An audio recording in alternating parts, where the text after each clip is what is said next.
अस्सलाम वालेकुम everyone. How are you? उम्मीद है आप सब लोग खैरियत से होंगे। Welcome to my YouTube channel AI sequencer साहब। मैं आपका इंस्ट्रक्टर ज़ुहैब सत्तार। जैसा कि आप लोग जानते हैं कि हमने फर्स्ट ईयर कंप्यूटर साइंस की सीरीज़ का आगाज़ किया हुआ है। चैप्टर नंबर हम 3 पढ़ रहे हैं। चैप्टर का नाम डेटा कम्युनिकेशन है। बुक रिकमेंडेशन आईटी सीरीज है। आईटी सीरीज क्यों रिकमेंडेशन है? क्योंकि इसके अंदर कंटेंट बहुत ही इजी वे और ऑर्गेनाइज फॉर्म के अंदर लिखा हुआ है।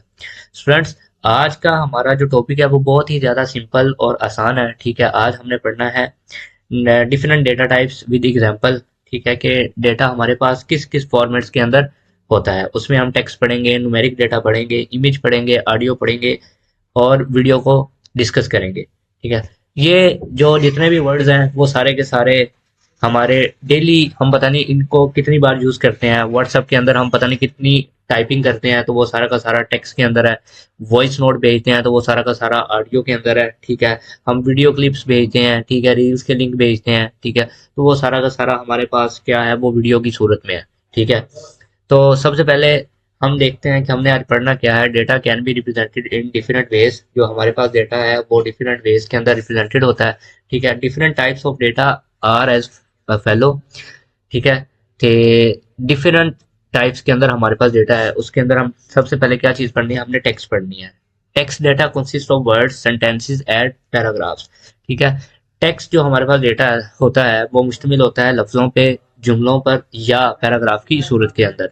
Text processing refers to the ability to manipulate words, lines and pages. ठीक है, जब हम इन टेक्स्ट के ऊपर कुछ ना कुछ प्रोसेसिंग करते हैं तो हम क्या करते हैं, हम इनसे कुछ ना कुछ इंफॉर्मेशन जनरेट करवाते हैं। ठीक है, अब इसका जो रियल, इस लाइन का जो रियल मतलब है वो तो जाके मिलता है फीचर इंजीनियरिंग के साथ। ठीक है, तो अगर सिंपल मैं आपको ये समझाऊं कि फॉर एग्जांपल आपने फीडबैक्स या कमेंट्स लिखते हैं, या आपने दराज से कभी शॉपिंग की हो तो आप फीडबैक में लिखते हैं कि बहुत अच्छी प्रोडक्ट थी। ठीक है, तो वो कोई ना कोई डेटा जनरेट हुआ, आपने वो लाइन लिखी, उससे हम सबको पता चला कि यार किसी ने ये चीज़ मंगवाई थी।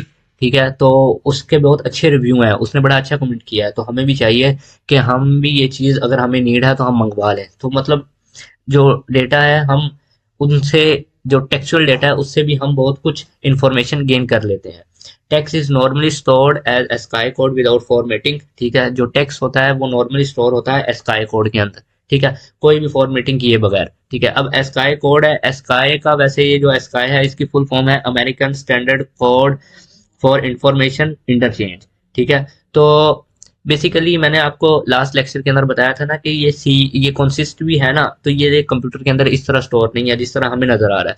ये सी का पीछे भी कोई नंबर है, ओ के पीछे भी कोई ना कोई नंबर है, एन के पीछे भी कोई ना कोई नंबर है। ठीक है, तो कंप्यूटर के अंदर डेटा जो है वो नंबर की सूरत में स्टोर होता है। ठीक है, तो आप टेक्स्ट के ऊपर ही रहें कि हमारे पास टेक्स्ट क्या होता है। टेक्सचुअल डेटा, उसके अंदर वर्ड, सेंटेंसेस और पैराग्राफ होते हैं।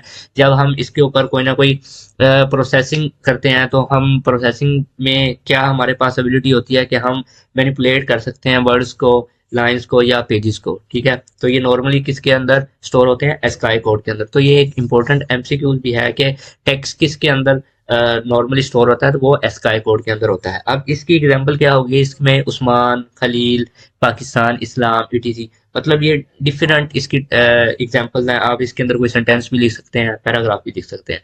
तो ये हमारे पास था टेक्स्ट। अब हम नेक्स्ट पढ़ते हैं न्यूमेरिक डेटा। तो अब हम पढ़ते हैं न्यूमेरिक डेटा। न्यूमेरिक डेटा हमारे पास क्या होता है? Numeric data consist of numeric digits from 0 to 9। Numeric data मुश्तमिल होता है न्यूमेरिक डिजिट्स पे जिसकी रेंज क्या होती है, 0 to 9। कंप्यूटर के अंदर न्यूमेरिक डेटा की जो रेंज होती है वो होती है 0 to 9। अगर हमने 10 बनाना है ना तो किस तरह बनेगा, मतलब 1 भी इस रेंज में आता है और 0 भी इस रेंज के अंदर है, तो 1 और 0 का जब मिलेंगे तो 10 बनेगा। ठीक है, इट में आल्सो कंटेन डेसिमल पॉइंट। ठीक है, इसके अंदर डेसिमल पॉइंट वाले भी वैल्यू हो सकती है और विदाउट डेसिमल पॉइंट की वैल्यूज भी हो सकती है। प्लस साइन, पॉजिटिव और नेगेटिव साइन, मतलब नेगेटिव माइनस का sign. The numeric types of data में एथर बी पॉजिटिव और नेगेटिव। न्यूमेरिक डेटा हमारे पास पॉजिटिव फॉर्म के अंदर भी हो सकता है और नेगेटिव फॉर्म के अंदर भी हो सकता है। The use of plus with positive numbers is optional. ठीक है, इसका मतलब ये है कि हमारे पास अगर किसी वैल्यू के साथ कोई साइन नहीं ना लगा तो हमारे पास वो वैल्यू पॉजिटिव के अंदर है। नेगेटिव के अंदर ये चीज कंपलसरी होती है कि हमने उसके साथ माइनस का साइन लगाना होता है, जिससे हमें पता चलता है कि ये जो वैल्यू है ये हमारे पास नेगेटिव वैल्यू है। जबकि पॉजिटिव के पास ये ऑप्शनल होता है, लगा दें तब भी ठीक है, ना लगाएं तब तो वैल्यू पॉजिटिव है।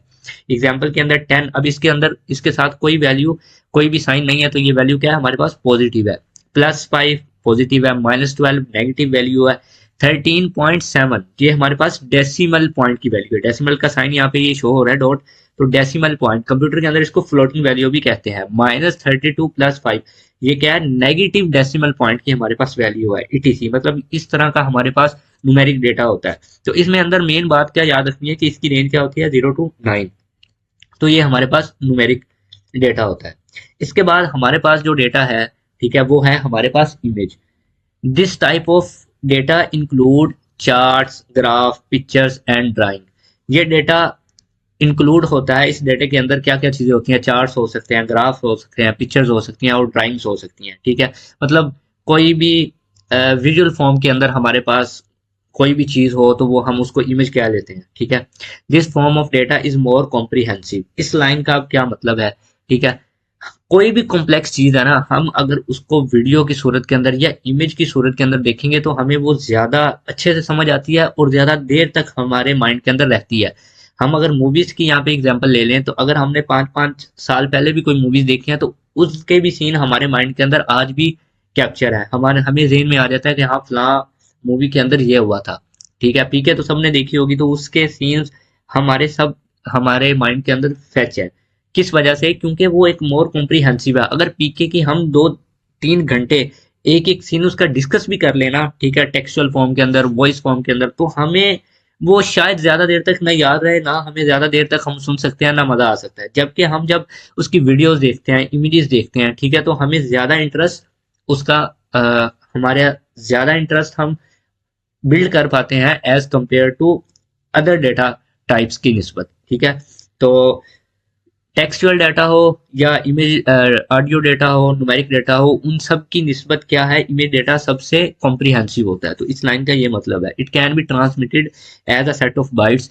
ये ट्रांसमिट किया जाता है सेट ऑफ बिट्स के अंदर। ठीक है, the bits are packed as byte. जब कलेक्शन होता है ना बिट्स का, तो क्या बनता है, बाइट्स। बेसिकली इसको ट्रांसमिट किया जाता है बाइट्स के अंदर। हमने पहले चैप्टर के अंदर स्टोरेज यूनिट के अंदर ये चीजें पढ़ी थी, जब हमने बिट की डेफिनेशन, सॉरी, बाइट्स की डेफिनेशन पढ़ी थी। क्या collection of 8 bits is called bytes. तो इमेज को जब भी ट्रांसमिट किया जाता है तो बाइट्स की फॉर्म के अंदर किया जाता है। इसके बाद हमारे पास है audio. Audio sound is a representation of audio. ठीक है, ऑडियो साउंड क्या करता है, वो रिप्रेजेंट करता है ऑडियो को ही। Audio data include music, speech और एनी टाइप ऑफ साउंड। जो ऑडियो डेटा है उसके अंदर क्या इंक्लूड होता है, म्यूजिक हो सकती है, स्पीच हो सकती है और किसी किस्म का भी साउंड हो सकता है। वो सारा का सारा ऑडियो के अंदर होता है। हम डेली व्हाट्सएप के में वॉइस सेंड करते हैं एक दूसरे को, तो वो भी हमारे पास क्या है, वो भी हमारे पास ऑडियो डेटा है। इसके बाद लास्ट है हमारे पास वीडियो। वीडियो क्या होते हैं, video is a set of full motion image played at high speed. Video basically होती है कि इमेज की फुल मोशन होती है जो बहुत हाई स्पीड के अंदर प्लेड होती है। जब मोशन होती है ना इमेजेस का, देन वो वीडियो क्रिएट होती है और बहुत ही वो जब चलती है तो बहुत ज्यादा हाई स्पीड के अंदर चलती है। Video is use to display actions and movement. Video को ज्यादातर यूज किया जाता है एक्शन और मूवमेंट्स को दिखाने के लिए। तो इसकी एग्जांपल्स क्या होंगी, मूवीज, टीवी शोज, ठीक है, ईटीसी। तो ये हमारे पास बेसिकली डाटा टाइप सी के डेटा हमारे पास किस किस फॉर्मेट के अंदर हो सकता है, उसके अंदर हमने टेक्स्ट पढ़ा, देन हमने न्यूमेरिक डेटा पढ़े, देन ऑडियो पढ़ी, देन हमने इमेज पढ़ा, देन अब हम वीडियो को हमने डिस्कस किया कि बेसिकली ये है क्या। ठीक है, बिल्कुल सिंपल सी चीज़ें हैं। ठीक है, इसको ज़्यादा एक्सप्लेन करने की भी ज़रूरत नहीं है। ठीक है, डेली यूज होने वाली ये चीजें हैं। ठीक है, वीडियो का अगेन मैं थोड़ा सा ओवरव्यू दे दूं कि ये फुल मोशन इमेजेस है। ठीक है, कि कंप्यूटर के मुताबिक या इस डेफिनेशन के मुताबिक ये है कि हम इमेजेस का कलेक्शन करते हैं। ठीक है, जब हम इमेजेस को मोशन देते हैं तो हमारे पास वीडियो क्रिएट होती है जो बहुत ही हाई स्पीड के अंदर प्ले की जाती है। ठीक है, कि हम उन इमेजेस का जो मोशन देखते हैं हमें लग रहा है कि एक वीडियो चल रही है, जबकि उसके पीछे बिहाइंड क्या सीन चल रहे हैं कि वो इमेज का फुल इमेजेस को ही मोशन दे रही है।